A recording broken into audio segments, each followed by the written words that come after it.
गर्मी ढूंढते थोड़ी।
किस दिन वो भी मैं आप लोगों के साथ ज़रूर शेयर करूँगी।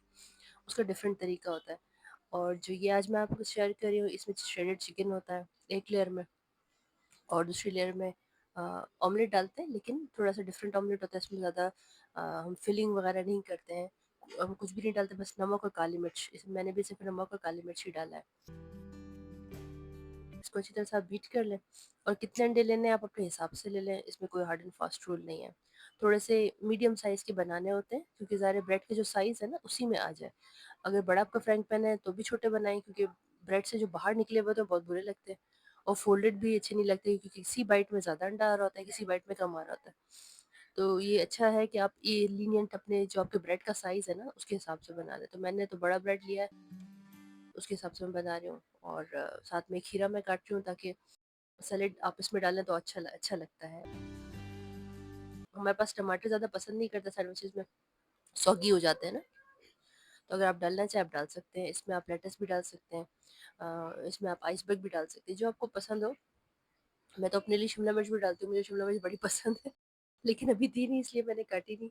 तो अभी मैं सिर्फ क्यूकम्बर से ही गुजारा कर रही हूँ, लेकिन इट्स ओके जो भी है ना, बस अपनी लाइफ आसान बनाए यार। जो घर में मौजूद है उसी से पकाए जो बनाना है। महीने का एंड है तो मेरी ग्रोसरी भी खत्म हो गई है। केचप भी बिल्कुल एंड पर है, जबरदस्ती खींच खींच के ना उसको मैंने उसमें से निकाला, ये देखे बिल्कुल खाली हो चुका है बेचारा।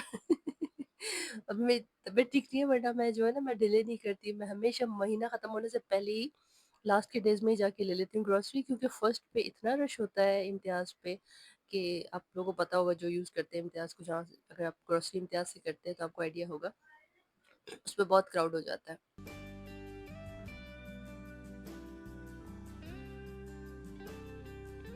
साथ में ये मैं बनाऊंगी थोड़ा सा कोल्स्लो भी। पहले मैं क्या करती थी, मैं काटती थी ना छुरी से बंद गोभी को, लेकिन वो मोटे मोटे जितने भी बारीक आप काट लें छुरी से वो मोटे मोटे ही आ रहे होते हैं ना, तो किसी को पसंद ही नहीं आता था। फिर मैंने एक दिन ट्राई किया, मैंने कहा यार इसको मैं इससे काट लेती हूँ। या तो आप कद्दूकश वाले से कर लें, उसमें बहुत छोटे छोटे कटते हैं ना, लंबाई में जूलियन टाइप के नहीं आते। लेकिन ये जो पीलर है ना, इससे मैंने किया तो ये ज़बरदस्त, इसकी बिल्कुल थिन, बहुत थिन, अच्छे ज़बरदस्त किस्म के, जैसे रेस्टोरेंट्स में होता है कॉल्सलो, जिस तरह से वो काटते हैं। अगर आपके पास तो मशीन है, चॉपर, दैट्स एब्सोल्युटली ऑलराइट। मेरा ख़राब हो चुका हुआ है, वो भी मुझे लेना है। जब लूँगी तो मैं आपके साथ शेयर ज़रूर करूँगी। और अगर आपको पता है कि कौन से ब्रांड का ज़्यादा अच्छा है तो मुझे प्लीज़ ज़रूर सजेस्ट कीजिएगा। क्योंकि अब मैं इंशाल्लाह विदिन अ मंथ और सो आई विल बाय। साथ-साथ ही मैं सोचती भी जा रही हूँ साथ में कि इसके बाद मैंने क्या करना है। मैं हमेशा जो है ना मेरे दिमाग में चलता ही रहता है कि जो मैं चीज़ कर रही होती हूँ उसके बाद मैंने क्या करना है। क्योंकि बहुत चीज़ें चल रही होती है माइंड में यार। ऑफिस की चीज़ें भी चल रही होती है कि उसको ये असाइनमेंट देना है, ये काम करना है, वो काम करना है। साथ ही पे बच्चों के पीछे से बैकग्राउंड में आवाज़ें आ रही थी, मम्मा आई वांट दिस, मम्मा मुझे भूख लगी है, मम्मा आई एम हंग्री, कब खाना मिलेगा। तो ये सब चलता ही रहता है। But I enjoy each and every moment of my life, अल्हम्दुलिल्लाह अल्हम्दुलिल्लाह। कभी कभी ऐसा लगता है कि आप वही अपनी लाइफ जी रहे होते हैं जो आप ख्वाहिश करते हैं, जिसकी आप ख्वाहिश कर रहे होते हैं। लेकिन जब आपको वो मिलती है तो आप उसको भूल जाते हैं कि आपने इसी की ख्वाहिश की थी। तो आप यकीन करें, जब मैं सिंगल थी, मैंने थोड़ी लेट शादी की है, मैं सिंगल थी, मैं दुबई में जॉब करती थी, मैं इंजीनियर हूँ। तो मैं खुद ही चली गई थी दुबई और मैंने वहाँ पे अकेले सब कुछ किया। मैंने वहाँ जॉब ढूंढी, वहाँ जॉब की। उसके बाद मैं अपनी पसंद से शादी की। ये भी कभी स्टोरी आप लोगों को सुनाऊंगी। यहाँ पे ये बंद गोभी मैंने पूरी तरह से काट लिया। और अब इसमें मैं ज़्यादा चीज़ें नहीं डालती, लेकिन आप यकीन करें, आप जितनी कम इंग्रेडिएंट्स डालते हैं ना, उतनी चीज़ मज़े की बनती है। इसमें मैंने सिर्फ मेयोनीज ऐड किया है, नमक, काली मिर्च और चीनी। और ये सब अपने फ्लेवर के हिसाब से आप करें। कोई भी चीज़ ज़्यादा डालेंगे ना, ज़्यादा मीठा भी अच्छा नहीं लगता कोल्स्लों में, ऐसा लगता है आप स्वीडिश खा रहे हैं। ज़्यादा नमकीन भी अच्छा नहीं लगता क्योंकि मेयोनीज में ऑलरेडी नमक होता है। ज़्यादा स्पाइसी भी अच्छा नहीं लगता, जो फ्लेवर है वो ओवर हो जाता है। तो इसमें मैंने बस सिर्फ नमक, काली मिर्च और थोड़ी सी चीनी डाली है मेयोनीज के साथ। और इसको मैंने मिक्स किया और ज़बरदस्त सा कोल्स्लॉ मेरा बन गया। अब मेरी चीज़ें रेडी हैं। अब मैं बनाऊंगी फ्रेंच फ्राइज। और ये देखिए मेरा बेटा आ गया। छोटा वाला। जब मैं क्यूकम्बर काटती हूँ, पता है इसको कहाँ से खुशबू पहुंच जाती है। और वो आके जो है ना खाना शुरू हो जाता है। साथ में चिकन मैं श्रेड कर रही हूँ।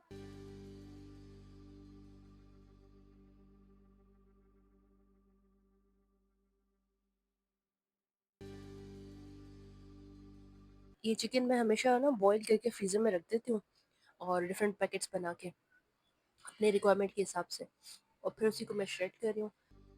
इसमें भी मैं ज़्यादा कुछ नहीं डाल रही, बस मेयोनीज, नमक और काली मिर्च, दैट्स इट। वैसे क्लब सैंडविच माइल्ड ही अच्छा लगता है। अगर आपको स्पाइसेस पसंद है, आप इसमें लाल मिर्च वगैरह डाल सकती हैं।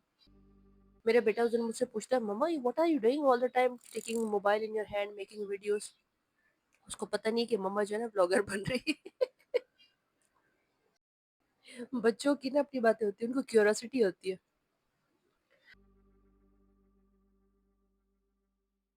अच्छा, इस चिकन में ना मैंने थोड़ा सा मिल्क भी डाला है, क्योंकि उससे वो थोड़ा सा और अच्छा क्रीमी क्रीमी बन जाता है। और ये साइड पे मैं फ्रेंच फ्राइज साथ में बना रही हूँ। फ्रेंच फ्राइज की क्या रेसिपी बताऊँ, ये तो सिंपल है, सबको ही आता है बनाना। इसके बगैर तो क्लब सैंडविच कंप्लीट ही नहीं होता ना। पहले मैं नहीं बना रही थी, लेकिन फिर मुझे लगा कि शायद बना लेना चाहिए, नहीं तो जो है ना आधा आधा अच्छा नहीं लगता। अब मैं अपने ऑमलेट बना लूँगी। इसमें ये होता है कि बस प्री प्रेप आपको करना पड़ता है चीज़ों का। वो सब चीज़ें रेडी हो, फिर असेंबलिंग में ज़्यादा टाइम नहीं लगता। इस टाइम पे, रात के डिनर के टाइम पे, मुझे बहुत गुस्सा आता है। ये गैस हमारी बड़ी कम हो जाती है। और आप देख रहे हैं, एक तो फ्रेंच फ्राइज है, दूसरी तरफ मैंने ये ऑमलेट बना रही हूँ। तो गैस अगर मैं एक को तेज़ करती हूँ, दूसरी स्लो हो जाती है, दूसरी को करती हूँ तो पहली स्लो हो जाती है। फ्रेंच फ्राइज के लिए तो वैसे भी तेज़ गैस चाहिए होती है, लेकिन थोड़े से वो फिर सॉगी हो जाते हैं। फिर मैं पता है क्या करती हूँ, मैंने एक ट्रिक सीख लिया, मैं आपके साथ शेयर करती हूँ। अगर गैस स्लो हो ना फ्रेंच फ्राइज की, तो उसको रहने दें शुरू में। जब वो अच्छे से हो जाता है ना, चिपक जाते चिपकने दें। बाद में फ्राई करते हुए ही उसके ऊपर आप नमक डाल दें, और फिर उसको मिक्स करें तो खुद ही अलग होना शुरू हो जाता है। अजीब बात है ना, मुझे भी अजीब लगा था।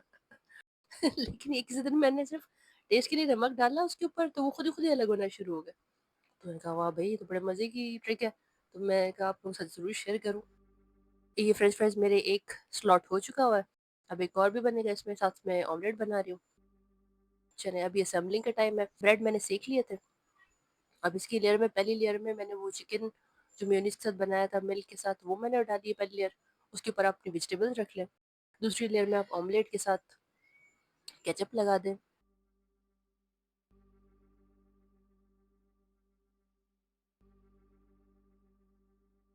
साथ ही देखिए फ्रेंच फ्राइज मेरे हो गए। इस पे मैं थोड़ा सा और नमक डाल के ना, आप मसाला डालना चाहे मसाला डाल लें। वो डाल के इसको आप इस तरह से करेंगे तो इसमें क्रिस्पनेस आना शुरू हो जाती है।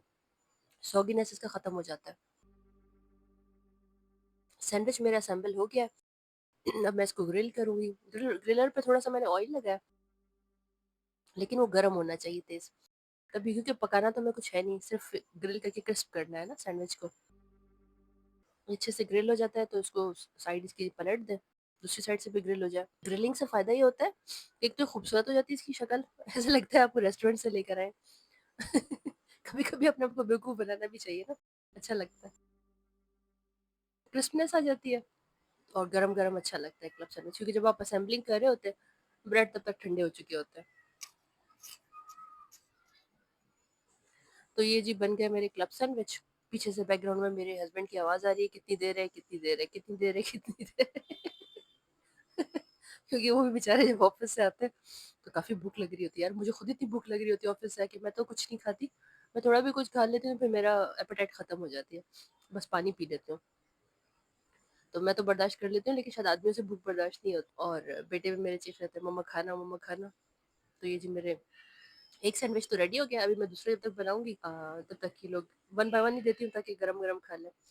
और फिर सारे काम हम खत्म करके लेटी थी मैं, तो रात को 11 बजे, सवा 11 बजे ये देख रहे हैं, अब बिजलियाँ चमकना शुरू हो गई थी। अच्छा, बिजली की आवाज़ों से मुझे बड़ा डर लगता है, लेकिन कल बड़ी खामोश बिजलियाँ चमक रही थी और आइडिया नहीं था कि बारिश हो जाएगी। मैं लेटी हुई थी, about to sleep, all of a sudden एकदम से जो है वो झुझ आवाज़ आना शुरू हो गई बारिश की। उफ, मैं भागी हूँ, हालांकि मुझे हल्का हल्का बुखार भी हो रहा था, गला भी खराब, जुकाम भी, लेकिन मैं भागी हूँ बालकनी में। और बस खुशी की इंतहा नहीं रही, मैंने अपने दोनों हाथ निकाले बाहर, जितना मैं गीला हो सकती थी मैं हुई। और मेरे हस्बैंड मुझे कह रहे हैं बीमार हो जाओगी, पहले ही तुम्हारा गला खराब है, बुखार है, दवाई खाई है भी तुमने। Who cares. बारिश तो वैसे ही अल्लाह की नेमत है, और वैसे भी कहते हैं बारिश जो है ना वो आपको ठीक कर देती है मौसम की। पहली बारिश ना, पहली बारिश तो मेरे ख्याल से कचरा मचाती है, जो ऊपर जितना पोल्यूशन होता है एटमॉस्फेयर में वो नीचे आता है, लेकिन उसके बाद जो है वो फिर अच्छा हो जाता है। तो ये आप मेरे हाथ देख रहे हैं जो मैंने बालकनी से बाहर निकालने में जितना निकाल सकती हूँ, लेकिन पूरे काफ़ी मैं गीली हो गई थी, मेरी पूरी शर्ट गीली हो गई थी, क्योंकि बारिश की डायरेक्शन हमारी बालकनी की तरफ ही थी। सो आई एंजॉयड सो मच। तो ये था आज का व्लॉग, उम्मीद करती हूँ आप लोग अच्छा लगा होगा। दुआ करें मेरा गला ठीक हो जाए ताकि फिर नेक्स्ट व्लॉग में अच्छी सी आवाज़ के साथ आप लोगों के साथ फिर से दूसरा व्लॉग शेयर करूँ। तब तक के लिए अल्लाह हाफ़िज़।